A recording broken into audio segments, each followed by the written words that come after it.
Welcome back to MORTEM, the channel where we break down real crime cases, investigations, and the psychology behind them. Tonight's case takes us to Keighley, West Yorkshire, where a violent assault turned into a murder investigation that continues to unfold. Let's begin. Keighley is the kind of place where people recognize each other in the streets. A town in West Yorkshire with a long industrial history and tightly connected communities. But on February 8, 2026, something happened that would shake the town to its core. A violent assault that would soon become a murder investigation. It was a typical winter evening. People were finishing their shopping, restaurants were closing, and the cold air drifted through the streets. At some point that evening, Suhail Choudry found himself in the middle of a confrontation. What began as a street encounter quickly escalated. Witnesses later described chaos, voices raised, movement, then violence. A group confrontation turned into a brutal assault. Emergency services were called. Paramedics arrived quickly. Suhail was critically injured. He was rushed to hospital where doctors attempted to stabilize him. For several days, he remained in intensive care. Friends and family waited, hoping, praying. But on February 11th, the news came. Suhail Choudry had died from his injuries. The case officially became a murder investigation. The Homicide and Major Enquiry team launched a full investigation. Detectives began gathering evidence, CCTV footage, witness statements, forensic analysis, phone records. Slowly, a picture began to emerge. The assault was not random. Police believed multiple individuals were involved. Nearly 3 weeks after the assault, detectives announced a major development. Majid Hussain, aged 42, from Devonshire Street in Keighley, was charged with murder, possession of an offensive weapon in a public place, violent disorder. He was remanded into custody and would appear at Bradford Magistrates Court. But investigators believed others may have helped. Soon more arrests followed.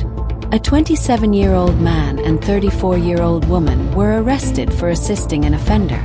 Police suspected that some individuals may have attempted to help suspects avoid arrest. The investigation widened. Detectives made additional arrests. A 42-year-old man was arrested on suspicion of murder. A 32-year-old woman was arrested on suspicion of assisting an offender, a drug offense. Both were taken into custody. The investigation continued to expand. On March 10, 2026, detectives arrested another man. A 37-year-old suspect was detained on suspicion of murder. He remained in police custody. The Homicide and Major Enquiry team confirmed the investigation was still ongoing. The town of Keighley continued to process the tragedy. Residents left flowers outside Suhail's home. Candles burned through the night. For family and friends, the loss was devastating. For detectives, the work was not finished. The investigation continues. The night Suhail Choudry was attacked did not end when the ambulance doors closed. For detectives in West Yorkshire, that night was only the beginning. Behind the scenes, a homicide investigation was already taking shape. Even before Suhail passed away on February 11th, officers had begun preserving evidence. They knew the injuries were severe. And they knew the situation was serious. Because street violence rarely happens without witnesses. And in modern Britain, it rarely happens without cameras. The first priority for responding officers that night was preserving the crime scene. The street where Suhail was attacked was sealed off with police tape. Officers carefully marked evidence locations along the pavement. Small numbered markers appeared one by one across the ground. Each marker represented something investigators would later analyze. A dropped item, footprints, possible traces of blood, fragments from the violent struggle. While uniformed officers secured the area, forensic specialists arrived. Their job was to reconstruct exactly what had happened. Every inch of the pavement mattered. Even something as small as a scuff mark on the ground could reveal the direction someone had moved during the attack. Nearby shop owners were asked if they had CCTV cameras. Most businesses in Keighley town centre did. Within hours, officers had begun collecting footage that might reveal what happened in the moments before the attack.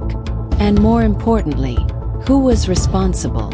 The next step was digital evidence.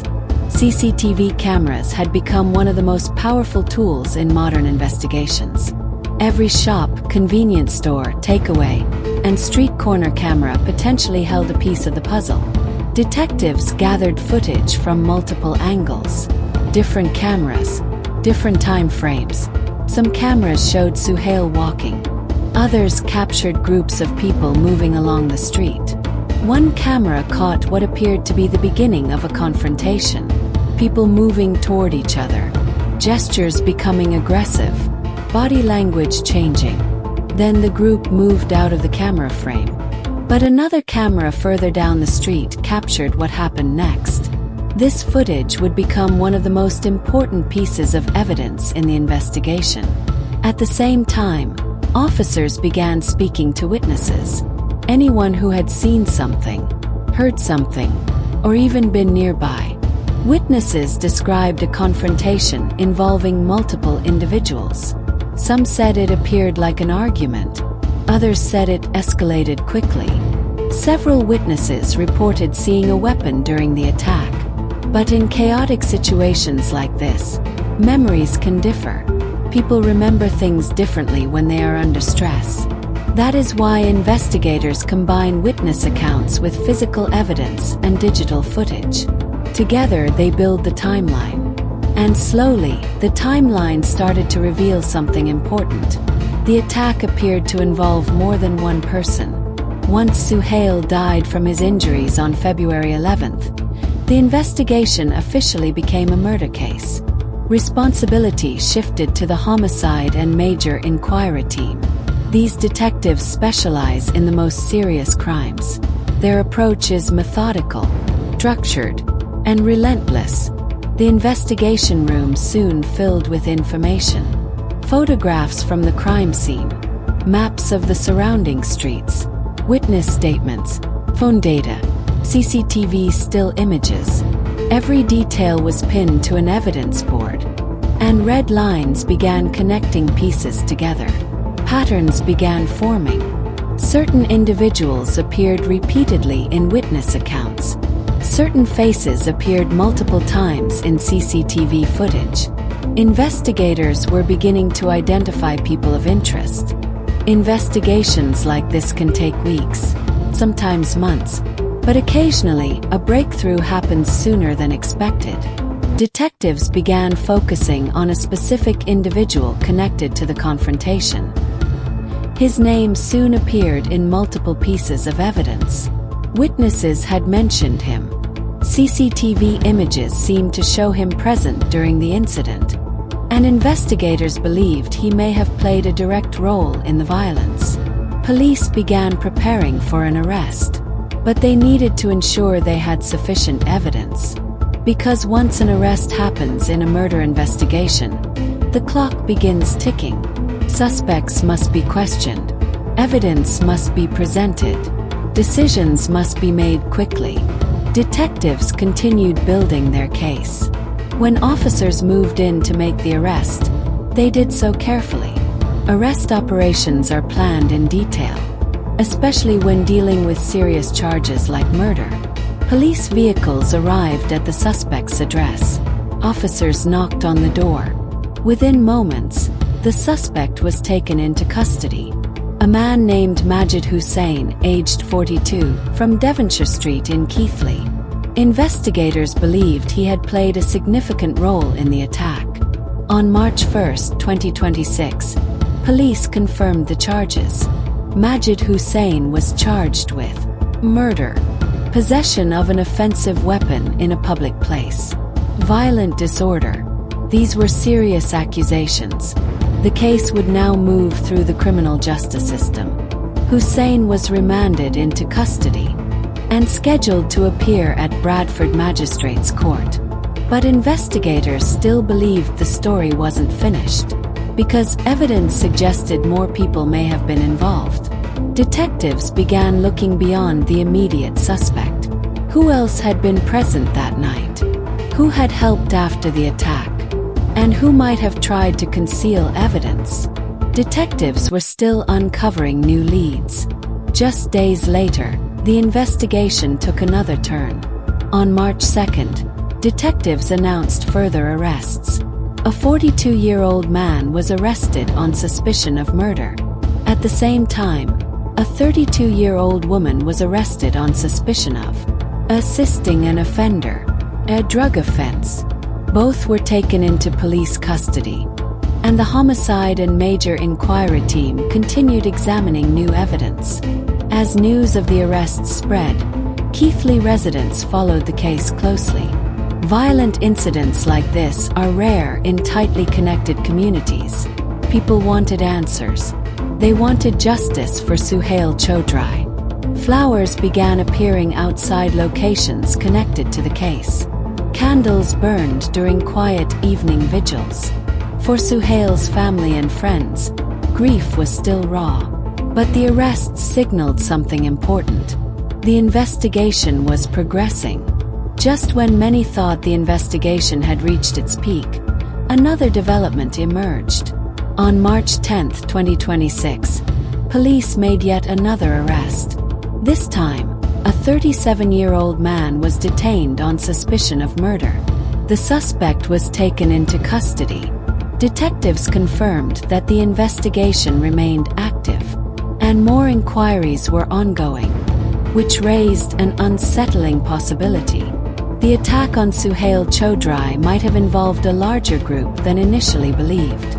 Even with multiple arrests and charges, investigators continued examining evidence. Phone records, digital communications, witness statements, and forensic analysis. Every piece of information had to be verified, because murder cases demand certainty. And the story of what happened that night in Keighley was still being assembled, piece by piece.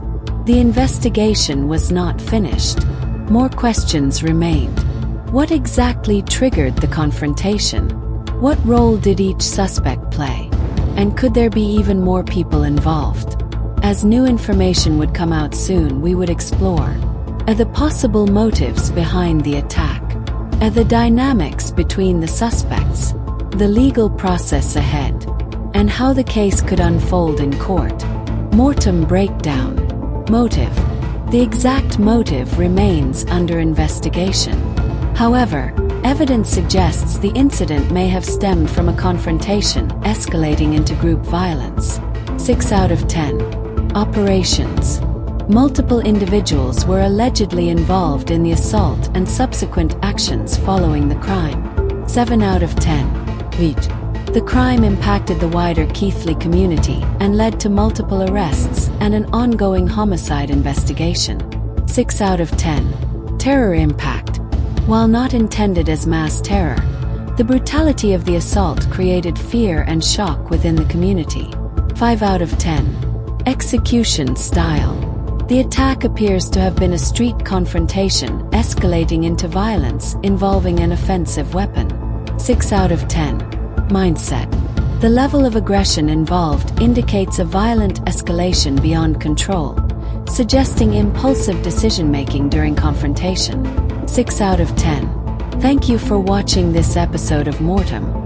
If you found this case informative and want more deep investigative true crime stories like this one, make sure you subscribe and turn on notifications. More cases are coming soon. Stay safe.